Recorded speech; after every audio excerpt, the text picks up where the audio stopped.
Aujourd'hui, je m'adresse aux personnes de goût, et on va parler d'un manhwa où le titre n'exprime pas la beauté de l'œuvre. J'ai entendu plein de gens en parler, mais moi je croyais au titre que c'était un manhwa style cyberpunk, mais en fait rien à voir. En fait, c'est un mélange d'arts martiaux et de chat GPT. Je te jure que c'est possible. Allez, abonne-toi, c'est une dinguerie.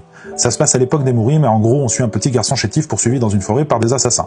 Son crime, c'est d'être un potentiel héritier du trône car son père est le seigneur de la secte des démons. Il a fait un enfant à une femme de Baran et pour éviter la mort, l'enfant a promis qu'il n'apprendrait jamais les arts martiaux et qu'il ne demanderait jamais rien. Il vit isolé en campagne tout seul, mais c'est pas suffisant, les autres prétendants veulent quand même le buter. Ils ont déjà réussi à empoisonner sa mère quand il était jeune, mais c'est pas assez encore. Sur le point de se faire tuer, il s'en sort en se faisant sauver par un gars venu du futur qui bute tous les assassins et lui injecte un mystérieux produit direct dans la jugulaire. L'inconnu lui dit de faire attention à sa descendance. Bref, trop chelou. Donc là, on a notre héros, il se réveille dans sa maison de campagne, complètement guéri à la stupeur de son garde du corps et du médecin. Par contre, il entend une voix dans sa tête, et c'est en fait des nanomachines qui peuvent modifier son corps, le faire guérir et lui transmettre des informations. Il a donc une capacité d'apprentissage de ouf. Il commence en s'entaillant la main, et il voit qu'il guérit immédiatement, puis il demande un transfert de connaissances. Ça le met en PLS, mais ça marche, puis il essaye de reproduire les mouvements de son garde du corps qui s'entraîne depuis 20 ans. Et boum, il y arrive. Enfin, pas tout à fait, car il n'a pas le physique encore pour parfaitement faire les mouvements. Mais ces nanomachines lui proposent de modifier son physique pour maîtriser la technique. Donc il dit ok, et là il passe 2 heures à souffrir, mais se réveille avec une technique parfaite. Il y a 6 autres prétendants de 6 familles différentes, et c'est tous des ordures. La succession du trône se décide par une sélection dans une académie, mais on va pas se mentir, les descendants du chef sont beaucoup plus avantagés que les autres. Mais en vrai, tout le monde peut essayer d'y rentrer. Alors notre héros se dit que si personne tire sa promesse, il va lui aussi tenter sa chance à l'académie. Il est mis à l'écart, il a aucun avantage, voire même on lui met des bâtons dans les roues. Mais il a ChatGPT+ dans sa tête, donc à ton avis, comment il va s'en sortir? Il va faire du sale. Et puis tu vas voir, c'est pas un héros gentil qui se laisse maltraiter. Lui, il a pas peur d'estropier ses concurrents, mais quand il le mérite, c'est pas un méchant type non plus. Abonne-toi et like si tu veux d'autres conseils lecture. Le manhwa s'appelle Nanomachine, il y a plus de 230 scans et il est dispo gratuitement sur Webtoon.